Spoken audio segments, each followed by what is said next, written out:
Tom Smith, frontman of Editors, and Andy Burrows, the former Razorlight drummer, have just released their second album together. Now, they're hard-working men, but not when they come together. 10 years between albums. 10 years. I mean, are you serious? And we've been on lockdown, for crying out loud, for a year. Anyway, Only Smith and Burrows is good enough, is more than good enough. I love this track particularly. I can see where we used to be, where we used to set our sights. We thought love would never leave us behind. I can see where we used to be, where we laid our heads to rest. Each night would show us something new. And it hurts when we pass and look away. We soared so high, we had to fall, that's just the way. Oh, good, look at us now. A broken love never lasts forever. It couldn't pick us out of the crowd. When it worked, you just couldn't miss us. It's over like top of the pops. Just a day that time's had its way with. Over and over we play memories like old TV shows. I go back to where it all went wrong, to where I've been listening to that song on repeat, and there's so many great tracks on this album. Tom and Andy, welcome back to the show. Kind of individually you've been on the show before. Not together, because of course 11 years ago I was still a Radio 1 DJ when you last put an album out, so it's been a while. My life's changed loads since you guys last put an album out. I didn't have any grey hair last time you put an album out. I don't think maybe even you two did. Anyway, welcome back to both of you before I ramble on for a while. Hi. It's great to have you back. It's great to have you back on the show. Can I ask you, what difference does it make when you work with someone that you are really good friends with? Because there's collaborations that you do, of course, and working with other artists that you respect and you admire. But when, as friends, you come together, does it make a difference artistically? I mean, this thing is quite perhaps unusual and kind of wonderful for us, really. It's odd that, you start a professional relationship with someone who's a friend, and I don't know, either the professional side affects the friendship or the friendship affects the professional side. Do you know what I mean? So for Andy and I, it's just kind of wonderful. And as you say, obviously, it's taken a while to bubble along and come to, but you don't want to rush these things, Andy, did you want to rush these things, but Tom didn't, or were you both equally relaxed in this respect? Yeah, I probably was keen to get cracking with this record, given that I probably had a few more breaks over the years. But on the whole, I think it was quite hard for us to find a time when we were both, free enough, as it were, really. But yeah, it's just been a sort of organic 10 years. How did it begin again then, after the last album? Well, yeah, I mean, straight after the last record, we were talking about following it up. I think that last record, which was about 75% cover versions, it was the rest of it. It was we did 3 or 4 original songs, and we started that relationship of writing new material together, and I'd only ever had that with Editors. I'd never found that relationship with anybody else at that point. So it was quite nice. And obviously over the years, we hang out a lot. We're very close. Yeah, like Andy said, when schedules allowed and things got more serious, but it just grew out of our friendship. But we talked about it, and we get a yearly reminder, don't we? Because the first record is a Christmas record. Yes. Beginning of December, we get messages from everybody saying, I'm putting up the decorations and I've got Funny Looking Angels on again. And it's this wonderful reminder of what we did all those years ago. It's quite nice to have that to spur you on. In what ways do you complement and push each other musically? Well, I think we both have fairly different ways of working. I always think that Tom he's way more patient. He puts a lot more into each idea that comes along, and will stick with something, and will draw the best out of an idea and sit with it and do so. I seem to have a real issue with being able to sit still or taking my time over anything. So I'm very sort of like, I'll come in, have an idea, sort of leave it there and hope that Tom will do something amazing with it, which he generally does. So yeah, I think that he's a great teacher of patience for me and perseverance. Is that sticking with an idea, Tom? Is that a kind of competition with yourself to get the best out of something? Yeah, I think so. If I get a whiff that I think an idea has potential, I'm pretty yeah, I'll make sure I do my best to get there, and it can take days, weeks, sometimes months. I sometimes think I'm more of like a scientist than an artist. Andy is a true artist. You know, it's all kind of, it comes from very, very personal place, and it's kind of an explosion of ideas. And then he can't sit still, like he said. Whereas I'm kind of happy just sitting there pottering away for a long time. But I'll work on less things because of that. Do you know what I mean? It just takes a bit of a time. Maybe this is all coming around to that 10-year thing. You know, it's all just my fault, really. You know? No one's apportioning blame here. We don't do that here on this show. Give me more of a kind of in-depth look at this idea of being a scientist with it. Because I think it's quite fascinating. Well, I think, like you said, like some people, I don't know, the idea of kind of like just tinkering and pottering with something over a period of time is something I've always felt comfortable and enjoyed doing. And I think it's because I can see the potential in an idea at an early stage, or what I think is potential at least. And like I said, I try to make sure I get there. My mum and dad are both science teachers, so I was thinking about it the other day, you know. Right. What is more important to you both? The technicality of songwriting, the creation of the song, or the emotion? Is it all the emotion? It sounds like an odd question because songs are, of course, have to be emotionally connecting, but some artists are very fascinated in the construction of a song. Yeah, well, I guess maybe because there is a tradition in the structure of songs, in the formation of songs, in the verse, chorus, middle eight, double chorus type vibe. You know, a lot of that's already there for you, so you've always got it in your mind. Obviously, there are way more complex methods that people use. I've certainly worked with a lot of people who put a hell of a lot into the structure and the method of constructing of a great pop song. For me personally, it's definitely the emotion. I don't think it even kind of gets beyond the sort of first base in my brain, unless it's moving me or unless it's come from somewhere that means something to me. But I think it's, you know, the subtle differences are huge for everybody, I think. How do you keep the love for a song when you're tinkering with it? If the emotion, Tom, because of course emotion is an important part of your songwriting as well, that if you're tinkering with it, you don't lose that. I think there's two kind of, or maybe, yeah, you think about the lyrics, obviously, and you want to have some kind of sense of emotion or some kind of resonance with people on that side of things. But I think once you've got that, and perhaps maybe a vocal performance later on down the line, which obviously is another emotional inlet for the listener, isn't it? That, you know, the performance of the singer or singers. Once you've got those things, you know, I think the roadmap of the journey of the song itself, those 3, 4, 5 minutes, I don't know. That to me is, yeah, that like kind of can go, you know, a number of different ways, and I'm fascinated by that. And I don't know, even things like on this record, it was the first time I've ever used a key change, you know, and understanding how to use that in a way that isn't awful was, you know, I like that, you know. What was it like recording in Nashville when, of course, we could travel and being there? Because, of course, so many people go there to songwrite. Yeah, well, I mean, it was an absolute dream, really. I feel like Tom and I have both been, you know, fortunate to experience all of the joys that come with being in a band that are doing okay, doing pretty well, and traveling the world and all that stuff, and recording in different places. And I think we've both even recorded in America before. But there was something particularly magical about this because it was, because we have always been mates first, as it were, band second. This just felt amazing because it was, you know, the two of us getting this ridiculous pass to go off for 6 weeks and live in a house and make an album with Jakir King. And I think on the sort of Nashville front and the music inspirational front, it was just amazing to be in an area like that just oozes music. Every single thing you do, every single person you talk to, every bar you go into, everything is music everywhere. What did it bring for you, Tom? Oh yeah, like Andy said, immense excitement. You know, there's still something ridiculous to me about two 40-year-old blokes who like writing songs together being allowed to go to America to make a record. And you know, and like you said, living with your mate, having Andy making me breakfast on the weekend. Wow. Yeah, no, I was treated well.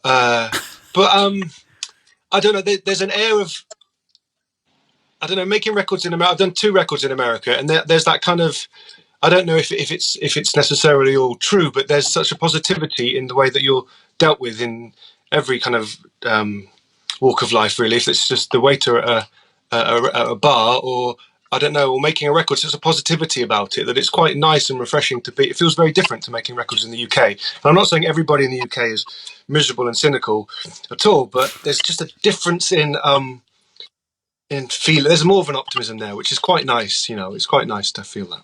But that's I'm married to someone who grew up in America, and that's the thing that she noticed when she came here. She felt that she kind of felt there was a lack of positivity here compared to where she grew up. But what about specifically Nashville? I mean, Andy's talked about just walking around the streets and everybody is kind of musically inclined in quite a serious way. What was Nashville like itself? Has it been a place that you'd visited many times before? Well, I mean, we were in a little town called Franklin, about I don't know, like a 15-minute drive outside of Nashville. So obviously we went into Nashville, for some nights out and stuff. But it was obviously a little bit different. We were in this tiny little sleepy town. I visited Nashville previously on tour, but can't really remember it. Tom, you've been there to record, so you probably got some better insight. We just did a couple of shows there a long time ago, and we made a record there. And I mean, Nashville has become kind of the Vegas now. It's such a party town, and despite it being the music capital of North America and having all that history, and obviously there's the big museums, and every bar, restaurant, even just the shops, they've all covered in music memorabilia. But it does feel like Disneyland, and now there's this kind of edge of hedonism and partying, which people on those bloody bikes, the 4 people on a bike drinking beer down the street at 5 o'clock in the afternoon. So I think we were both quite glad that we were somewhere sleepy, like Andy said, in this place called Franklin. And but even there, you did if everyone at the bar is talking about music, and you're a songwriter, are you? And everyone wants to know what you're doing, and I know it's nice. Being English. Oh yeah, that always works. That always works a treat. You being, I don't know. It's so funny that it's eternally fascinating to them. You just turn it on. Hello, yes, a glass of Stella Artois. Yeah, I always found that I got on a plane sounding like someone from EastEnders and got off the plane sounding like Hugh Grant every time I went into America. My good man. Yeah. Especially at customs. It goes a long way. Especially at customs. I'm terrified every time I go through American customs that someone's just going to rubber glove me for no apparent reason. Okay, so in terms of then the writing process in America, was the writing done by the time you got to Nashville? Yeah. We'd obviously, we'd spent quite a long time working on the songs, but we'd also been demoing them. And in the last kind of 2 years, it kind of, that demoing process got quite developed, and the songs themselves and the personality of the record had really started to take shape. That's not to say that once we got to America, we didn't need help realizing the record and finishing the songs, obviously. But more than that, Andy and I aren't a band with history of touring and rehearsal rooms. We don't have a defined or a set personality as what we bring together. And that first record, like I said, was a lot of cover versions. So we knew we wanted to make a pop record. It's 2 guys with acoustic guitars and playing pianos and a few drum machines here and there. But we needed Jakir to help us make the whole thing coherent and give it a personality more than we'd been doing on our own. But the songs themselves were pretty much close to being done. Do you think of then an audience for who would wish to buy? I mean, there's obvious to say, well, there's Razorlight fans and there's Editors fans that have come together. But do you think of it at all in terms of who is it for? Is it ultimately for you too, and that's how it works? I don't think. I mean, personally, I don't know if this sounds. I don't mean this to sound inconsiderate, but I don't think I've ever really thought about exactly who might like any music that I've been part of, just because I think it's just a bit scary to get stuck into thinking about that too much. I think you just hope, I guess you just believe that if it means a lot to you and you think it's great, that hopefully there are going to be music fans who are going to feel the same way, and it might brighten their day a little bit too. But I tend not to think about exactly who it's for too much personally. Tom? Oh yeah, absolutely, 100%. Even when making, editors' records, where I might have a better idea in my head of what a typical editor's fan would like, or I don't think about that at all. It's quite selfish, really. You need to get that excitement and that adrenaline buzz about making the music with whichever collaboration or band you're doing at the time. You need to feel you're elevating the song somewhere, and then that's about it, really. It's a question I ask a lot of artistic people such as yourselves, and that's about comfort zones and coming out of comfort zones. Do you feel that this album in any way, shape or form did take you out of your comfort zone? And if so, how? I feel like, although I've put out a few records of my own over the years where I sing, I think when it comes to kind of something bandy or something with a massive rock star like Tom, obviously me being like a lead singer always is a bit outside my comfort zone and stepping outside of drumland. So I suppose in regards to this record, singing alongside a huge vocal talent like Mr. Smith is possibly a little bit outside of some sort of a comfort zone. But that said, we're close and the songs are personal, so you get pretty comfortable pretty quickly. Now I think you're obliged to say something nice about Andy, Tom. I wonder where you're going. Well, he's just massively bigged you up. I mean, I know. Yes, talk about his lovely arms. He's got lovely arms. Well, we're on the video because no one else is here. Sorry. So, okay, we'll move on because Andy, Tom's not willing to say anything nice about your national radio, so we're going to... It's been, sorry, Tom, I'm only joking. It's been 16 years or so since you chaps you met at Glastonbury in 2005. How do you think you've both changed as artists in that time? That's a long time to be mates. Yeah, I mean, editors were certainly to start with, very serious young men and took themselves very seriously. I think obviously over the years that kind of, I don't know, to say I've lightened up is a bit too much, but with this record, and I mean, just touching back on like coming out of your comfort zone, for me personally, it's a lot kind of poppier and more melodic, and Andy brings more major chords than I would usually use to the table, so right. To live in that world is a bit different for me. There's certainly no way starting out I'd have sung a song like Spaghetti, Yes. But I think just get comfort in your own skin, it helps, doesn't it? And existing in this profession and that confidence it gives you to not be scared of, I guess, making a fool of yourself, but just doing different things is something that the passing of time gives you, that kind of confidence. I don't think anyone without kids could have wrote Spaghetti. I think that was definitely. I should have asked this question in actually a better and smarter way, which is to ask Andy how he thinks you, Tom, have changed since 2005 and vice versa. But I've missed that opportunity. So, Andy, how do you think you've changed as an artist? And then you can tell me how you think Tom's changed in 16 years since you've been on the show. Well, I guess 16 years ago I was very much just a drummer. Or at least that's certainly how I saw myself.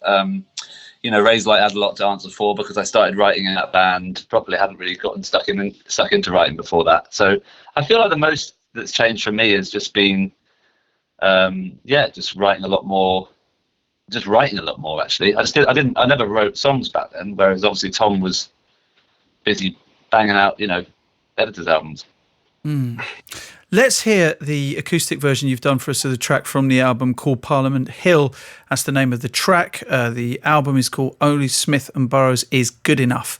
And we'll speak more to Tom Smith and Andy Burrows after we hear this. And if you want to share your memories of seeing either Andy or Tom on stage at festivals, met them backstage, whatever you've done over the years, as long as they're family friendly, then please do send us those texts on 85058. 1, 2, 3, 4.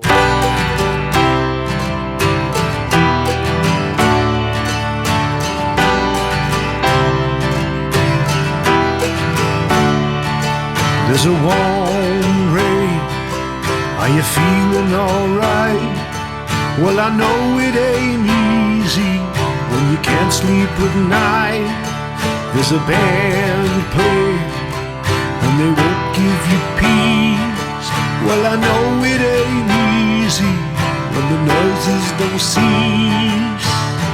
Put a little heart in this somehow. Put a little heart in this somehow. Rosalind, don't hurt yourself. Another night caught under your spell. Gotta find a little light from somewhere. Gotta find a little light from somewhere. Take a walk down Parliament Hill. 6 a.m. and the world is still. When the storm breaks, I will take you to see where we used to tread lightly, where we were weak at the knees, and well, you warned me that China would smash, we would topple together, break like pieces of glass. Put a little heart in this somehow. Put a little heart in this somehow. Rosalind, don't hurt yourself. Another night caught under your spell. Gotta find a little light from somewhere. Gotta find a little light from somewhere. Take a walk down Parliament Hill. 6 a.m. and the world is still.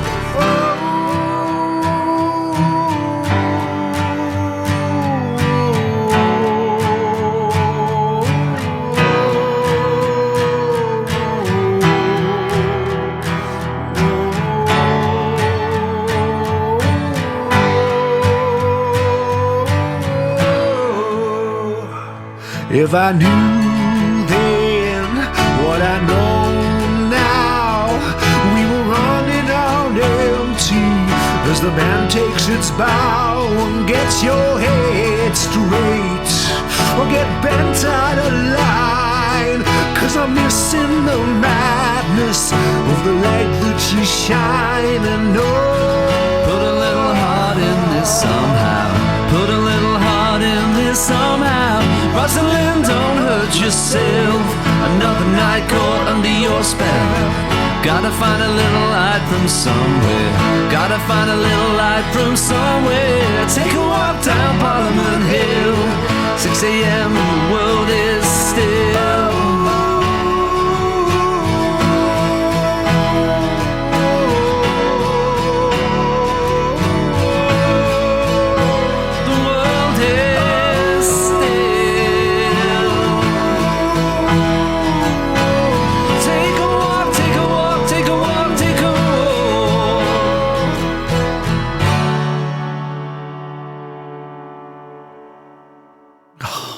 Beautiful. 85058 is the text number. That is Parliament Hill, recorded for you, listening to 5 Live here, by Andy and Tom, Tom Smith and Andy Burrows. When we heard the news that England was being given a roadmap out of lockdown, what were your initial feelings, Tom? Just a little flicker of hope for shows, of course, you know, selfishly, as musicians and everyone involved in touring, the crew especially, obviously crossing their fingers and toes, counting down the minutes and hours till we can do that again, really, because it's quite remarkable how long it's been for us not being on stage for most of, musicians and stuff. So, Andy? Really excited for my girls to go out to school, both for them and for us. And I'm sure every parent feels the same way. And I'd love to go to the pub. What is that? Okay, that first night in the pub, let's talk about this for a moment, right? When you are allowed to go back with a sensible group of people, observing the rules, of course, how do you think it will turn out that night? Because it's been a while, Andy. Well, I think. I now live in the countryside. I live, it's all a bit quieter. So I think I'll probably be happy with just moseying on over to the beer garden, having 2 pints, and coming home. That'll make me very, very happy. But I can imagine there'll be a lot of people who might expect a little more from their first night out. Yes. Tom, how will you relate to your first night out, do you think? I think quite similar to Andy. To be honest, we're living the rural life now, so the pub gardens. I mean, yeah, I imagine there's going to be a lot of, everyone's missing hugging their mates, aren't they? And that's the. So there might even be some tears, I reckon, at some point. So but. Yeah, I mean, to start, I think I'll go easy on when the green light goes. Yes, I think it might be sensible just to be careful. That's good. How has the homeschooling been going for both of you? Then, are you hands-on homeschoolers? Well, mine and Tom's. Well, not we don't share children, obviously. But our kids aren't completely. Thanks for the clarification, Andy. Well needed. Our eldest are similar age, and I think my eldest daughter just is in her room, and it's pretty amazing. Really, she just spends the whole day doing the work that they're set, and she's on Zoom or whatever. So that's okay. It's the little one. She's 5. That's really tough, bless her, because they just don't want to. The last thing they want to do is sit and look at that type of screen, that type of sort of educational screen all day long. So. It's a lot more minute by minute than I thought it would be. I thought I thought maybe we'd be able to sit there and do a few emails whilst they crack on with work, but it doesn't work that way. It's full on, it's hands on, and the respect for teachers has just gone. My mum's a teacher. I know Tom's got teachers all around him. The respect for the teachers has just gone through the roof. It's hard. I'm not going to lie. It's hard. I'm excited for her to go back to school, but also for her too. She needs to see her friends. Yeah, without doubt. Just linking to some comments you made earlier on about your attitude towards songwriting and your lack of patience there, does that transfer into homeschooling, Andy? Well, I mean, you've got, yeah, definitely. But I've got to be a grown up about that. I can't. Yes, parent. I think is the word you're looking for. Yeah, not just grown up. I just got So I would say that my patience. I mean, it's not that I'm impatient. I'm just not very good at sitting still. So it's been a real test. I mean, everything about this for all of us, I know, is so difficult. Personally, it's everything that I'm not good at. I'm not good at sitting still. I'm not good at waiting. I'm not good at being in one place. I'm not good. It's a nightmare. But yeah, it's been good because I've had to sit still and I've had to try and be a teacher. And Tom, as again, music related, you've already pointed out that you're very good at. So you would be a great teacher to your kids, as you said. Your parents are science teachers, so this should be a walk in the park for you. Well, I wouldn't go that far. I mean, you try your best. I mean, it's definitely my youngest is 8, and I'm nearly. He's 8 tomorrow. But that's I'm good. That's fine. That's really good. My 12-year-old, obviously, there's an element like Andy said that they can they're a bit more self-sufficient, but you still got to float about and be there. Certainly with my 12-year-old. So. Yeah, that's harder, but I don't know if I'm a good teacher. It's the strain on everything, isn't it? It's like it's such a complex feeling because in one way it's wonderful to be together all the time, but both my wife and I would try to get some work done as well. So, for example, she's looking after them both now while I've run upstairs to do this, and she's got loads of things on too. I'd quite like to write another song if I can at some point, it's the strain it puts on trying to get everything done, even though you're together, healthy, and lots of it is kind of wonderful. Weirdly, it's been a funny few months. Yeah. I'd like to know after the news, actually. So I'll give you time to think about this. What are the subjects that you're really good helping your kids with, and what are the ones that have so far terrified you when they've come and said, Dad, what should I do here? And then you've run to the hills. I'll find out after the news headlines. 33 minutes past 2. Here's Nick Hatfield. The voice of the UK. This is 5 Live. Nihal Arthanayake. Listen live on digital, online, smart speaker, or the BBC Sounds app. Okay, Only Smith and Burrows is Good Enough is the name of the album. The coming together of the creative forces that are editors frontman Tom Smith, former Razorlight drummer Andy Burrows. And we played earlier on a track that they did, acoustic version of the track Parliament Hill. There's so many good tracks on this album. It was recorded in Nashville, obviously before lockdown happened. And they're here to talk about lots of things. The subjects then that you are comfortable with. I'll start with you, Andy, and the ones that you are, I can't really help you with that. How's your maths? How's your algebra? Oh, absolutely appalling. I managed to go. I went down in grades in maths at school as I recooked. I sort of went from E to F to nothing to just give up, mate. So maths. No, I mean, luckily my littlest is only 5. The oldest is 12, so she gets on with it herself. I'm rubbish. I'm absolutely awful. I can read a book, and I can make a mean robot out of toilet roll tubes and plastic bottles. And let's just say I'd like to call it that I'm the more creative style of teacher, but generally I wouldn't put me. I'm just appalling. Okay, what a summary. I mean, brutal in its honesty, Tom. How about you? I mean, going back to what I said previously, predictably, I'm okay with the maths and the sciences. Okay with English. Quite a lot of editors' lyrics have been compared to GCSE English students' work, so I'm okay with that. I struggle with the languages. Definitely French. My 12-year-old does Latin, which Wow. Which I'll leave the room. Really, that's not for me. Yeah. But maths and science, I'm all right with that. Okay, so then, Andy, have you never called Tom up? Uncle Tom is going to do a Zoom with you now because he knows about maths and science, and I don't. Have you never drawn upon his skills in this arena, Andy? Well, to be fair to my wife, she's a lot better at this stuff. So first port of call would be my wife, Steph. But yeah, that's true, because you and Tom do spend rather a lot of time together. Yeah, I should probably leave Tom alone, really. But no, you never know. I know he's there, and I know he's a dab hand.